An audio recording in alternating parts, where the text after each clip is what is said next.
कांग्रेस की सरकार आई 1.25 साल, क्या किया कमलनाथ ने? सबसे पहले मेरी बहनों की योजना बंद की। ये कांग्रेस और कमलनाथ ने बेटियों की शादी बंद करवा दी।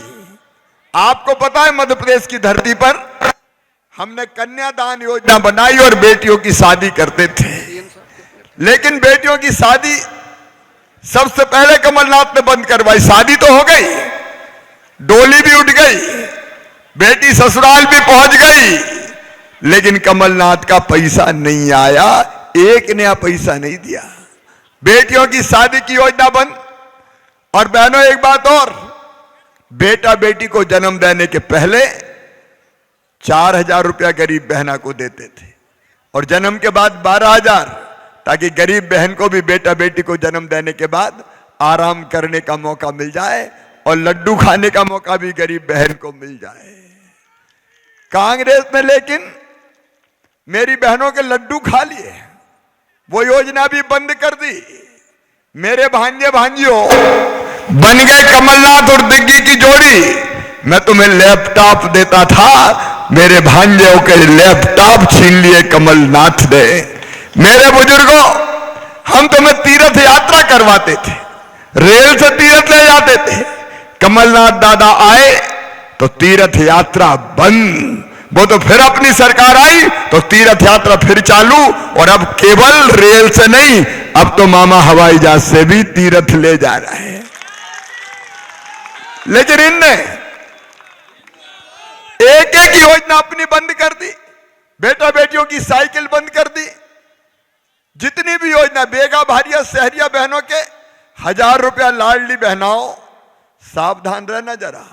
आज तो तुम्हारे भैया का राज, भारतीय जनता पार्टी की सरकार है, और मैंने मेरी बहनों तुम्हारी जिंदगी बेहतर बनाने में कोई कसर नहीं छोड़ी। लाडली बहना योजना, और उसके पहले भी अगर देखो तो बेटी बोझ ना रहे, इसलिए लाडली लक्ष्मी योजना बनाई। 40 लाख लखपति बेटियां आज मध्य प्रदेश की धरती पर है।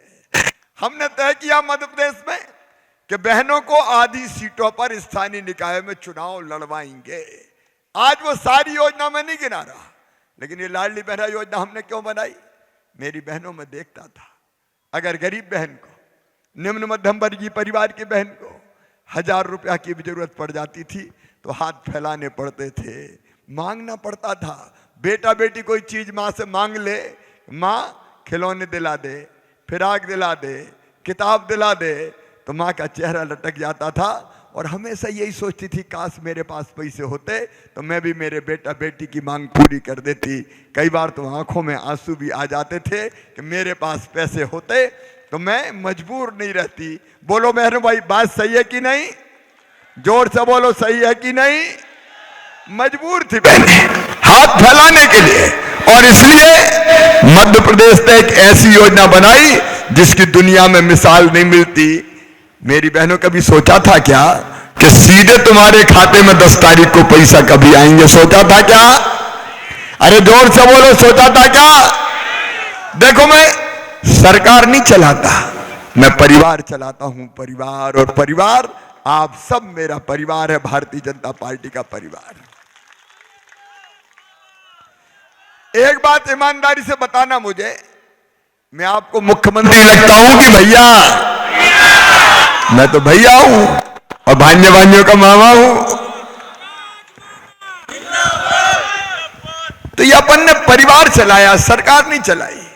और परिवार मान के मुझे लगा कि मैं अपनी बहनों का भाई हूं, और इस भाई के मुख्यमंत्री रहते हुए बहनों को हाथ फैलाना पड़े तो फिर मुख्यमंत्री होने का मतलब ही क्या है?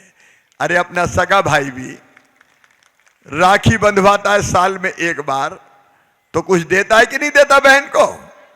अरे देता है कि नहीं? कपड़े देगा, साड़ी देगा, पैसा देगा। तो दिल में ये बात आई कि ये भी तो सब अपनी बहनें हैं और इसलिए कुछ ना कुछ दो। लेकिन एक बात और आई मेरे मन में कि साल में एक बार देने से काम नहीं चलेगा। बताओ, साल में एक बार देने से काम चलता क्या?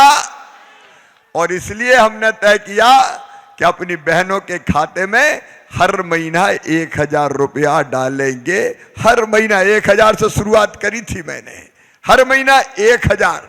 जैसे सरकारी कर्मचारियों की तनख्वाह आती है, वैसे मेरी लाडली बहना के खाते में पैसा जाता है मेरी बहनों हर महीना।